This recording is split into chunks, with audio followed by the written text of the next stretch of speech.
जय सीताराम, जय हनुमान, जय बागेश्वर धाम, सरकार जय माता दी। दोस्तों, आपके अपने चैनल प्राचीन ज्ञान में आपका बहुत बहुत स्वागत है। दोस्तों, मां भगवती दुर्गा की कृपा आप और आपके पूरे परिवार पर सदा सर्वदा बनी रहे। तो दोस्तों, नवरात्रि में पहला दिन बहुत महत्वपूर्ण होता है और आज के दिन हम मां भगवती दुर्गा की स्थापना अपने घर में करते हैं। घर के ईशान कोण में चौकी स्थापना करके मां दुर्गा को स्थापित करके हम कलश की स्थापना करते हैं और दोस्तों, अखंड दीपक प्रज्वलित करते हैं, मां का आवाहन करते हैं। तो प्रथम दिन बहुत महत्वपूर्ण होता है, मां भगवती दुर्गा के स्वागत का दिन होता है। और दोस्तों, आपको बता दें कि शास्त्रों के अनुसार अगर हम नवरात्रि के पहले दिन कुछ विशेष कार्य कर लेते हैं तो इससे मां बहुत ही शीघ्र प्रसन्न हो जाती है और फिर हमारी जो भी पूजा होती है, प्रार्थना होती है, मां उसे बहुत शीघ्र स्वीकार करती हैं और हमारे जीवन में आने वाली समस्त बाधाओं को दूर करती है, समस्त कामनाओं को पूर्ण करती हैं। तो आज की वीडियो में हम आपसे बात करने वाला हूं कि नवरात्रि के पहले दिन हमेशा क्या करें जिससे कि दोस्तों, माता रानी की कृपा हमें बहुत शीघ्र मिल जाए और हमारे जीवन में सुख, समृद्धि, धन, वैभव की प्राप्ति हो, संतान की प्राप्ति हो, या फिर अगर किसी भी विशेष कामना से अपनी मां की पूजा आराधना कर रहे हैं, कोई भी आपकी ऐसी कामना है जो चाहते हैं कि मां शीघ्र ही पूर्ण कर दे, तो नवरात्रि के दिन मां को शीघ्र प्रसन्न करने के लिए आपको इन 9 बातों का ध्यान जरूर रखना चाहिए। तो दोस्तों, आपसे निवेदन है कि वीडियो को पूरा जरूर देख लीजिए और अगर आपको आज की वीडियो अच्छी लगे तो लाइक भी कीजिए, शेयर भी कीजिए फैमिली फ्रेंड्स के साथ, और चैनल पर पहली बार आए हैं, अगर अभी तक आपने हमारे चैनल प्राचीन ज्ञान को सब्सक्राइब नहीं किया है तो चैनल को सब्सक्राइब करके बेल को जरूर प्रेस कर लीजिए। इससे ये होगा कि इस तरह की सभी वीडियो के नोटिफिकेशन आपको सही समय पर प्राप्त हो जाएगा। अब दोस्तों, बात करें कि नवरात्रि के पहले दिन हमें पहला कार्य करना चाहिए कि घर की छत पर आज हमें झंडा जरूर लगाना चाहिए। झंडा मतलब ध्वजा। लाल रंग का त्रिकोण झंडा होता है और उसके ऊपर बना हुआ हो, जय माता दी लिखा हुआ हो। यह मार्केट में बहुत आसानी से मिल जाते हैं, नहीं तो आप घर पर भी स्वयं से बना सकते हैं। तो एक झंडा त्रिकोण आप लेकर मां को पहले दिन उनके चरणों में अर्पित कीजिए। जब पूजा कर रहे हैं सुबह, तो उसके बाद पूजा के बाद वह झंडा अपने घर की छत पर लगा दीजिए। इस झंडे को घर के ईशान कोण में, यानी के उत्तर पूर्व के कोने पर, अगर वहां पर जगह ना हो तो आप उत्तर दिशा में इस झंडे को लगा सकते हैं, जहां भी आप ये ध्वजा लगाते हैं। इसके साथ आप ध्यान रखें कि आप वहां पर एक दीपक जरूर प्रज्वलित करें, क्योंकि दोस्तों, चैत्र नवरात्रि माता रानी का एक पावन पर्व है और झंडा लगाने से क्या होगा, इससे यश की वृद्धि होती है। देखिए दोस्तों, जब हम झंडा अपने घर पर लगाते हैं जो कि हमेशा लहराता रहता है, तो यह इस बात का सूचक है झंडा की आपको जीवन में सफलता की प्राप्ति होगी, यश की प्राप्ति होगी, मान प्रतिष्ठा की प्राप्ति होगी, समस्त प्रकार के सुखों की प्राप्ति होगी, मान सम्मान, यश प्रतिष्ठा, धन की वृद्धि, सुख समृद्धि, सभी प्रकार की जो चीजें हैं वह प्राप्त हो जाती है। दोस्तों, ऐसे लहराता हुआ झंडा आपके घर पर शुद्धता की सूचना है, इसलिए 9 अप्रैल को चैत्र नवरात्रि के पहले दिन आपको अपने घर के ईशान कोण में एक लाल रंग का झंडा जरूर लगाना चाहिए। भक्तों, अगला जो कार्य है नवरात्रि में पहले दिन आपको जरूर करना है, वो है घर के मुख्य द्वार पर तोरण लगाना।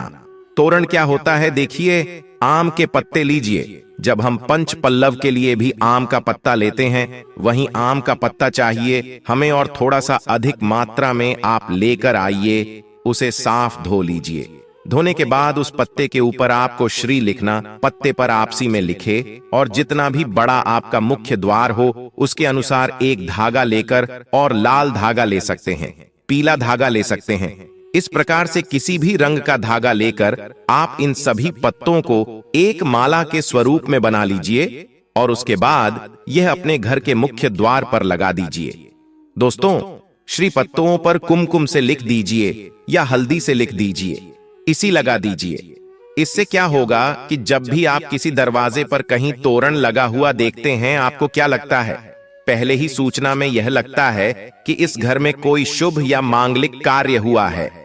और तो घर पर लगा हुआ तोरण, घर के मुख्य द्वार पर लगा हुआ तोरण आपके घर में शुभता की सूचना देता है, मांगलिक कार्य की सूचना देता है। इस बात की सूचना देता है कि आपके घर में देवी विराजित हैं। यह बहुत महत्वपूर्ण होता है। नवरात्रि के पहले दिन घर के मुख्य द्वार पर तोरण लगाना और इसका बहुत ही शुभ फल भी हमें प्राप्त होता है। अगला जो कार्य है, तीसरा कार्य जो हमें नवरात्रि में जरूर करना चाहिए दोस्तों, वह अखंड दीपक प्रज्वलित करना। देखिए, अगर घर में हम अखंड दीपक प्रज्वलित करते हैं तो अखंड दीपक प्रज्वलित करने से मन की कोई भी इच्छा हो, अगर आप सोचकर और मन में धारण करके अखंड दीपक प्रज्वलित करते हैं तो आपकी कामना बहुत शीघ्र पूर्ण होती है। लेकिन इसके अलावा दीपक इस बात का प्रतीक है कि आपके घर में किसी भी प्रकार की नकारात्मक ऊर्जा प्रवेश नहीं करेगी और मन से घर से हर तरह से नकारात्मक ऊर्जा को दूर करता है। दीपक इसलिए अखंड दीपक चैत्र नवरात्रि में पहले दिन से लेकर और नवमी तिथि तक प्रज्वलित किया जाता है, जिससे कि शुभता का घर में वास हो, सकारात्मक ऊर्जा का घर में वास हो, और जहां पर सकारात्मक ऊर्जा होती है वहां पर सुख, समृद्धि, धन, वैभव की प्राप्ति होती है। और दोस्तों, आपको बता दे कि मां भगवती वहीं वास करती है जहां सकारात्मक ऊर्जा रहती है। इसलिए हम घर के मुख्य द्वार पर तोरण लगा रहे हैं ताकि बाहर से मुख्य द्वार से किसी भी प्रकार की नकारात्मक ऊर्जा हमारे घर में प्रवेश न करे। इसके अलावा जब हम दीपक प्रज्वलित कर रहे हैं तो हमारे विचारों में किसी प्रकार की नकारात्मक ऊर्जा ना हो, इसके लिए हम प्रज्वलित कर रहे हैं। जब हम पूजा प्रार्थना कर रहे हैं, मंत्र जप कर रहे हैं, निर्विघ्न उसे हम पूर्ण कर पाएं, इसके लिए अखंड दीपक प्रज्वलित किया जाता है। लेकिन अगर आप किसी भी कारणवश अखंड दीपक प्रज्वलित नहीं कर पाते हैं तो सुबह शाम दोनों समय जब मां की आराधना करें तब आपको शुद्ध घी का दीपक जरूर प्रज्वलित करना है। और सुबह शाम दोनों समय अपने घर में लौंग और कपूर की आरती जरूर कीजिए, जिससे कि घर में नकारात्मक ऊर्जा ना रहे और घर में सकारात्मक ऊर्जा का वास बना रहे। अगला जो कार्य है नवरात्रि में आपको जरूर करना चाहिए, वह कलश की स्थापना। और देखें, दीपक में एक और बात का ध्यान रखें, फिर हम कलश की स्थापना की बात करते हैं। दीपक में अगर आप घी का दीपक प्रज्वलित कर रहे हैं तो उसे आपको मां भगवती दुर्गा की मूर्ति के दाईं तरफ रखना होता है, और अगर आप तेल का दीपक प्रज्वलित करते हैं तो मां भगवती दुर्गा के बाईं तरफ आपको तिल तेल का दीपक रखना चाहिए। तो इस प्रकार से दीपक का आप ध्यान रखें। जब भी आप तिल तेल या फिर घी का दीपक प्रज्वलित करते हैं तो उसे सही दिशा में सही स्थान पर रखना चाहिए। और अगला जो कार्य है घट स्थापना करना, यानी कलश की स्थापना करना। तीखी कलश की स्थापना जब हम करते हैं नवरात्रि में, कलश में हम सभी देवी देवताओं का आवाहन करते हैं। सभी देवी देवताओं का पूजन मां भगवती के साथ ही हम प्रतिदिन करते हैं। इस प्रकार से जब 9 दिनों तक लगातार हम समस्त देवी देवताओं का पूजन करते हैं, घर में आवाहन करके विधि विधान से, विशेष रूप से हम उनकी आराधना करते हैं। क्योंकि जब हम मां का पूजन करते हैं, पहले हम कलश का पूजन करते हैं। धूप दीप नैवेद्य चीजें हम मां को अर्पित करते हैं विधि विधान से, और इसके साथ ही कलश को भी हम इसी प्रकार से अर्पित करते हैं। तो सभी देवी देवताओं की विशेष पूजा हम 9 दिनों तक कर रहे हैं, तो हमारे जीवन में किसी भी प्रकार की कोई बाधा दूर होती है और कोई भी हमारी विशेष काम न हो तो अवश्य पूर्ण होती है। तो कलश की स्थापना हमें जरूर करनी चाहिए अगर संभव हो तो। नवरात्रि के प्रथम दिन जो अगला जरूरी काम हमें करना है वो है जवारे होना, यानी कि सप्त धान्य बोना, जो कि हम मिट्टी में थोड़े से जौ होते हैं जो कि हरे हो जाते हैं। बहुत सी ऐसी जौ अंकुरित हो जाते हैं और ये शीघ्र ही अंकुरित तब होते हैं जब हमारे घर में अन्न होते हैं। तो ये इस बात की सूचना देते हैं कि हमारे घर में सुख समृद्धि आने वाली है। हमारे घर में मां भगवती विराजित हो चुकी है और घर में सुख समृद्धि धन वैभव सभी प्रकार की जो शुभता है उसका आशीर्वाद हमेशा दे रही हैं। तो घर में अगर आप जौ होते हैं, सप्त धान्य बोते हैं तो बहुत ही श्रेष्ठ माना जाता है। दोस्तों, नवरात्रि के प्रथम दिन हमें जरूर यह करना चाहिए। और अगला जो शुभ कार्य है जो नवरात्रि के प्रथम दिन आपको जरूर करना चाहिए। वैसे तो बहुत से भक्त नवरात्रि के पूरे 9 दिनों तक व्रत धारण करते हैं। बहुत से भक्त जल पीकर या फिर फलाहार के द्वारा इस व्रत को धारण करते हैं। लेकिन अगर आप पूरे नवरात्रि व्रत धारण नहीं करते हैं तो नवरात्रि के प्रथम दिन आपको व्रत धारण जरूर करना चाहिए। नवरात्रि के प्रथम दिन और अंतिम दिन यानी नवमी तिथि पर, यह अष्टमी तिथि पर आपको व्रत जरूर करना चाहिए। तो प्रथम दिन बहुत महत्वपूर्ण है। माँ भगवती दुर्गा की आराधना करते हैं, विधि विधान से उनका आभार करके पूजन कर रहे हैं। तो प्रथम दिन आपको व्रत जरूर करना चाहिए और संभव हो तो पूरे नवरात्र व्रत करना चाहिए। पूरे नवरात्र जब हम व्रत करते हैं, माँ की पूजा आराधना करते हैं, सात्विकता के साथ माँ की आराधना करते हैं, तो माँ शीघ्र ही प्रसन्न होती हैं। लेकिन व्रत भी धारण करें जब आप स्वस्थ हों पूर्ण रूप से। अगर आप स्वस्थ नहीं हो, व्रत रखने में असमर्थ हों, तो सिर्फ आप शुद्ध सात्विक भोजन यानी कि बिना लहसुन प्याज का भोजन लेकर माँ की आराधना सुबह शाम करें, तो सच्चे मन से भक्ति भाव से हम माँ की आराधना करते हैं तो माँ शीघ्र ही प्रसन्न होती हैं। अगर व्रत धारण की रखने की अगर आपकी शक्ति या सामर्थ्य शारीरिक रूप से नहीं है तो आपको व्रत नहीं रखना चाहिए। लेकिन अगर संभव हो तो पहले दिन फलाहार के द्वारा व्रत धारण जरूर कीजिए। अगला जो जरूरी कार्य है, जो नवरात्रि में आपको जरूर करना है, घर के मुख्य द्वार पर दोनों तरफ स्वास्तिक का चिन्ह जरूर बनाएंगे। स्वास्तिक क्यों बनाना चाहिए, देखिए मैं आपको लगभग कम अक्सर में ही इस वीडियो में बताता हूं कि घर के मुख्य द्वार पर जब हम किसी शुभ दिन पर या किसी शुभ तिथि पर, किसी शुभ त्योहार पर हम जब कोई स्वास्तिक बनाते हैं घर के मुख्य द्वार पर, तो यह इस बात की सूचना है कि हम माँ भगवती का स्वागत कर रहे हैं अपने घर में, माँ लक्ष्मी का अपने घर में स्वागत कर रहे हैं। माँ लक्ष्मी हमारे घर में विराजित हो रही हैं। तो इसीलिए माँ का स्वागत के लिए मुख्य द्वार के दोनों तरफ आपको हल्दी या फिर कुमकुम के द्वारा स्वास्तिक बनाना चाहिए। और न सिर्फ आप स्वास्तिक बनाएं, बल्कि जब स्वास्तिक बना लेते हैं दोनों तरफ, तो उसके बाद आपको स्वास्तिक का पूजन भी कीजिए, जैसे कि धूप, दीप, अक्षत और जल थोड़ा सा गिराकर, और उस स्वास्तिक का पूजन कीजिए। माँ भगवती का रूप मानकर इस स्वास्तिक का जब हम पूजन करते हैं तो स्थायी रूप से माँ लक्ष्मी का वास हमारे घर में होता है। तो जरूर आपको इस बात का ध्यान रखना है। और 9वां जो सबसे जरूरी काम है, जो हमें सुबह जरूर करना है, स्नान इत्यादि करने के बाद नवरात्रि के प्रथम दिन, और आप प्रतिदिन भी कर सकते हैं, लेकिन प्रथम दिन विशेष रूप से अनिवार्य है यह काम कि घर में आप गंगा जल का, शुद्ध गंगा जल का छिड़काव कीजिए।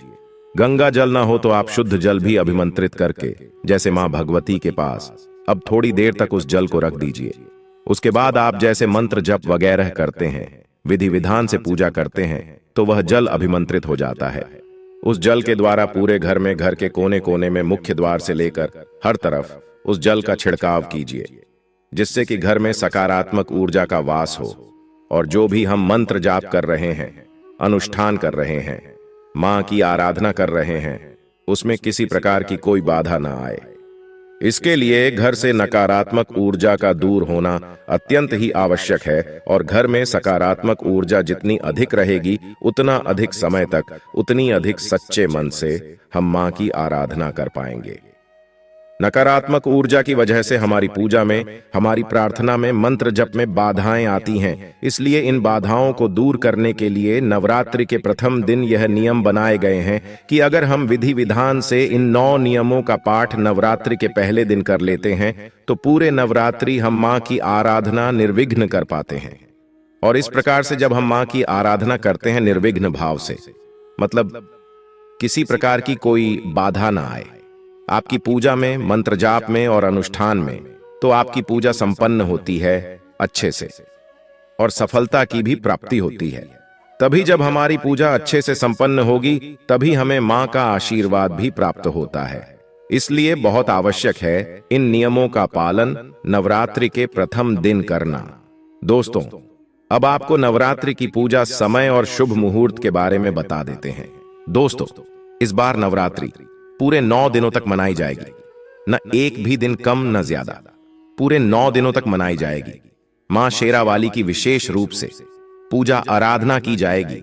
चैत्र नवरात्रि का महापर्व इस बार 2024 में 9 अप्रैल दिन मंगलवार से शुरू होकर 17 अप्रैल बुधवार के दिन समाप्त होंगे। ऐसे में चैत्र नवरात्रि पर माता दुर्गा की कृपा पाने के लिए कलश स्थापना का शुभ मुहूर्त है। 9 अप्रैल को सुबह 6:02 से प्रारंभ है, जो सुबह 10:16 तक रहेगा। यदि आप किसी कारणवश सुबह में कलश स्थापना नहीं कर पाते हैं, तो दोपहर में अभिजीत मुहूर्त में कर सकते हैं। उस दिन का अभिजीत मुहूर्त 11:57 से 12:48 तक है। कलश स्थापना का शुभ मुहूर्त रहेगा दोस्तों। आशा करता हूं आज की वीडियो आपके लिए अवश्य उपयोगी होगी, और आज की वीडियो अगर आपको अच्छी लगी हो तो लाइक जरूर कर दीजिए, शेयर कर दीजिए फैमिली फ्रेंड्स के साथ, और चैनल पर पहली बार आए हैं अगर अभी तक आपने चैनल को सब्सक्राइब नहीं किया है तो चैनल को सब्सक्राइब जरूर कर लीजिए। और दोस्तों, हमारे द्वारा दी गई जानकारी शास्त्रों में वर्णित और बिल्कुल सटीक रूप से आपको प्रदान की जाती है। और प्रिय भक्तों, पूजा पाठ और नवरात्रि के संबंधित आपके मन में कोई भी सवाल हो तो हमें कमेंट बॉक्स में जरूर लिखें, और कमेंट बॉक्स में जय माता रानी अवश्य लिखें। स्वस्थ रहें, सुरक्षित रहें। धन्यवाद।